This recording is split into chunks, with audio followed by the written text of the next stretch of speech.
Yo, what up my beautiful G's, and welcome back to a new video here on It's Waste channel. And today's video is about this canvas that I've been painting for a couple of months. Well, I started it a couple of months back, and then I had a long time thinking about what I'm going to do with the color scheme. And then when I finally figured it out, we continued on this canvas and it's done now. So let's talk about it, and I'll tell you about the giveaway a little bit later in the video. So I started with tracing the sketch. I make the backside of the sketch gray with pencil, and then I traced with pen, and then I use the pencil again to make it a little bit more clear and adjust some stuff.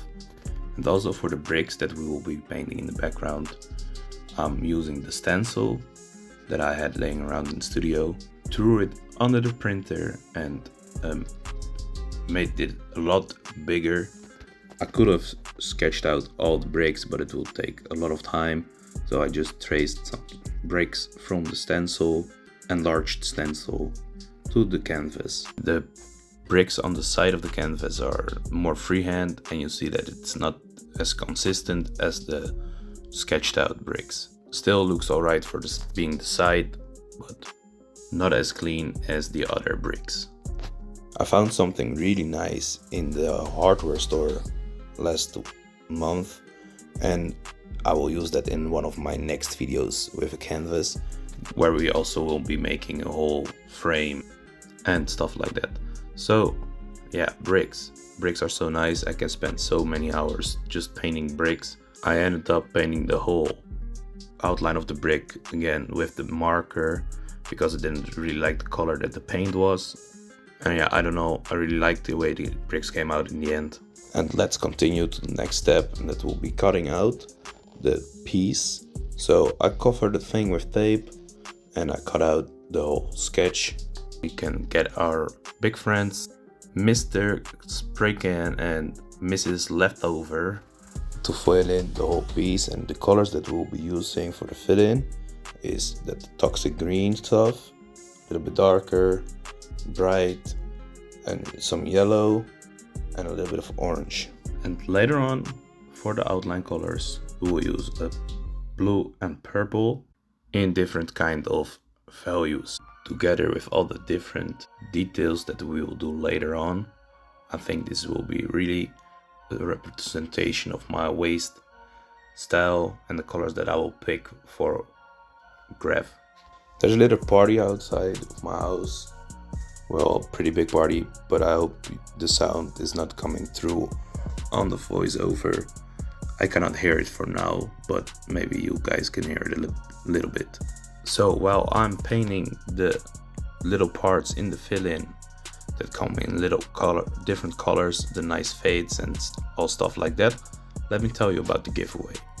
Go to the comment section, put in a number between 0 and 99 in the comment section, and the one person that has the comment the closest to the number or the number itself will get this canvas, and I'll comment on your comment. So keep your eyes on your notifications, or maybe come back to the video a second time to check if the number has been guessed. And of course, I'm shipping from the Netherlands, and if the shipping costs aren't too high, I'll send it to you, and otherwise we'll have to figure something out together. So keep that in mind if you're commenting from somewhere far away from the Netherlands. And I want to thank you guys again for going over that 1K subscriber mark. It's really crazy. And if you haven't subscribed yet, please do it. Do it now. And get in that comment section and put your number there. Let's continue on the canvas. I was not completely satisfied with the fades of the orange, so I started with the marker and the brush fading in some more of the orange with the mark. I tend to get a little bit better fades. I don't know why. I don't paint a lot with the acrylic paint, so I think I might just not be really used to it yet. And on to something that I am used to, and that's doing outlines. But this outline will have a nice twist. And it is a double colored outline. I almost never paint double color outlines on the wall because it always messes my brain up a little bit. On canvas, it's always really nice that you can take your time as long as you need to finish it. The blue and purple work really well together for this double colored outline technique that we're using on this one. It matches up great with the yellows and the oranges and the greens in the fill. Yeah, the fading together is always really nice. Later on, when we put the shines on, it gets a little bit tricky, but that's later on in the video. There's not really a way to paint those double outlines. I just go put a little bit of blue there and a little bit of purple there. I tried not to have only purple on one side and only blue on one side. Just try to match it out a little bit. I really like it in spots like the connection from the bottom of the W to the A letter structure, where the extension is blue and the letter structure is purple outlined. Especially on those parts, I just feel like it's really nice to have that. I also really like to use it on the corners of like the pieces that are flying off the extensions. If it's blue, I make one corner line purple, and if it's purple, I do it with the blue.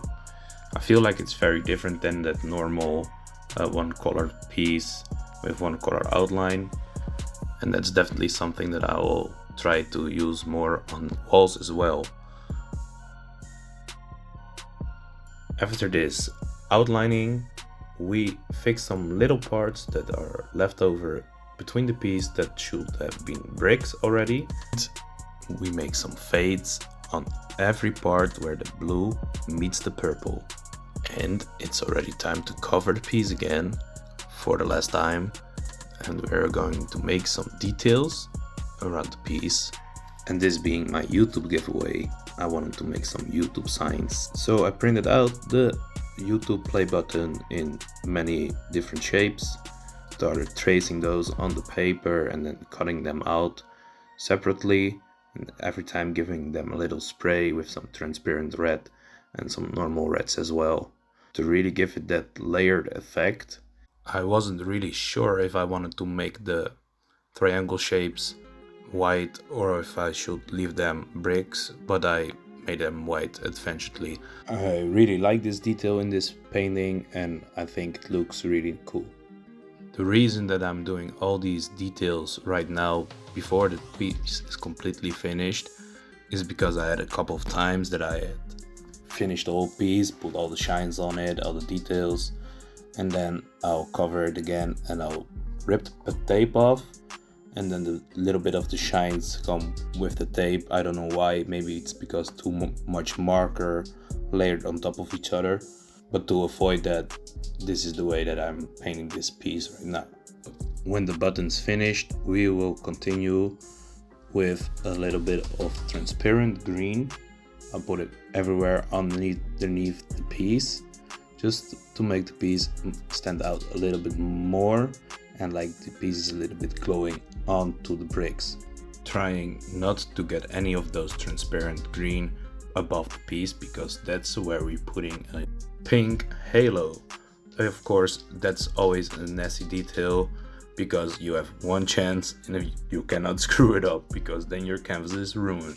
So I dust in a little bit more of that pink from the same color, and we go in with a glove and put in some glow in the dark paint inside of the halo.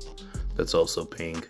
It's really a shame that you cannot see it on the camera when it's glowing, but this canvas is really glowing up because of the glow in the dark paint that I put into it. The glow in the dark paint that I'm using is from Craylondo, and I bought it at the little supermarket.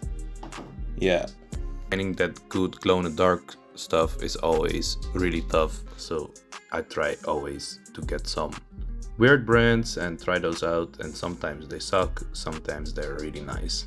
And we use some of the fill-in colors to make it look like the fill-in is dripping out of the piece. Something also a nice detail that I really like to use a lot in my canvases. And of course putting some glow in the dark in the drips as well. The only little mistake that I made was that I didn't continue the drips onto the side of the canvas. It's something that I wish I would have done. And then it's time to pack up the piece again for the last time, putting no tape on the piece to not screw anything up, but only on the sides of the bricks. And then we will use the spray paint for the last time on this canvas to fix the background stuff that's still open. I wanted it to keep it a little bit in the same color scheme as the fit in of the piece, with a little bit of the shine color as well. So I'm just dusting in some color on the background. I put an arrow on top of the taped off part of the canvas to the top, so I don't forget which side of the canvas is upwards, because I didn't really know which kind of details I was still going to paint on there. And you don't want to make your details upside down. Just making sure that all the white parts of the canvas are filled up with paint, so we can do one last unpacking and then start on the nice shine details and the 3D. And some more last part details. And don't forget to put your number in the comments, guys, between 0 and 99. And definitely let me know what you think about this canvas so far. Let's start with the fun. So after the unpacking, I fixed some little lines that were not so clean yet, and then started fading in the dark spots of the blue with a pencil. I used the pencil because I didn't have the marker color that I needed, and I didn't want to do it with the paint. So some colored pencil will save the day and make my 3D darker at the bottoms and the tiny corners. For the purple, we are using the small Molotov marker. I always mix my own, but this one is an existing color, and it was just perfect for my purple 3Ds. And that's the way that I continue through the whole piece. I first make my first blue shine with the marker and the brush technique. Even keep my brush a little bit wet, but not too wet. And I just blend in those colors. Blue first, then purple, same stuff. That's a mixed marker that I mixed myself, also for the blue. There's just always so much focus when painting shines. It's always so peaceful or something, I don't know. I just always start feeling the peace a lot when we are painting the shines on top of it. Especially on a piece like this one, where I'm painting a shine on top of a shine, and then also another white shine on top of that one. I just always have the problem that the pre-mixed markers from Molotov or Montana or any other brand, Posca, they don't offer the range that I'm searching for in the values of the colors. So that's why I'm always mixing my own. And this blue one that I'm using for the shine is one of my first ones that I ever mixed years back, and just keep always refilling it a little bit because I really like that color so much for shines. And I also used it on an outline on a different canvas that's not finished yet, but I probably will finish it somewhere someday. It's very different than painting on a wall and painting on the canvas, but I really like it more. And I feel that if you do a canvas, you really have to get all out and make it your best effort. Whenever you paint a sloppy wall, it's just not a big problem, but when you have a canvas, it just has to be great. For the purple, I had to mix another marker. The bright purple was not bright enough, so yeah, we got another one. That are just some colors that I keep on mixing, blue and purples always. I use them so many times, and yeah, when I have this one as an outline, I'd rather have a different one for the 3D than I already have or something, and I just keep mixing a little cutback here and there with the outline color just to make everything crisp and clean. Just a little couple things left to do, and that's the white shine on top of the outlines. Not really a lot to tell about it, just that it had to be there. Definitely something that has the potential to get screwed up, so I'm doing some more cutbacks as well with the shine colors and the outline colors as well. And we have to do some outer outlines, doing some pink on top of the piece where the halo is, and on the bottom of the piece we use a green color for the outer outline, and we use some black pencil to make just a little fade underneath the letters for a nice little drop shadow. I think I spent around 35 hours painting on this canvas, and I turned it into a 18-minute video. At this moment I still wasn't really satisfied with how the wall part was looking of this canvas in the background. So I put a little bit of 3D on the bricks, and then I put some broken bricks flying around in the background. What was definitely a nice detail, and I feel like that this canvas really needed something going on there. And we will make a little lightning effect around the background. And then the canvas is finally finished, and I hope I get to make one of you very happy with winning this canvas. Don't forget to put your number in the comments. And if you're sad and you didn't win the canvas, I have some canvases up for sale. If you need anything, let me know. If you want something custom made, let me know on Instagram, DM me. There's a lot of things going to happen here on the channel soon, so keep your eyes open for that. I'm going to make some different kind of videos. It will always be graffiti related, of course, here on the channel. It's really weird that it almost took 4 years to get over that 1K subscriber mark, but yeah, it's still crazy to do this for 4 years already now. And I'll still like it, and I hope you still like it as well. Please subscribe to my channel if you haven't already, so we can get to that next mark.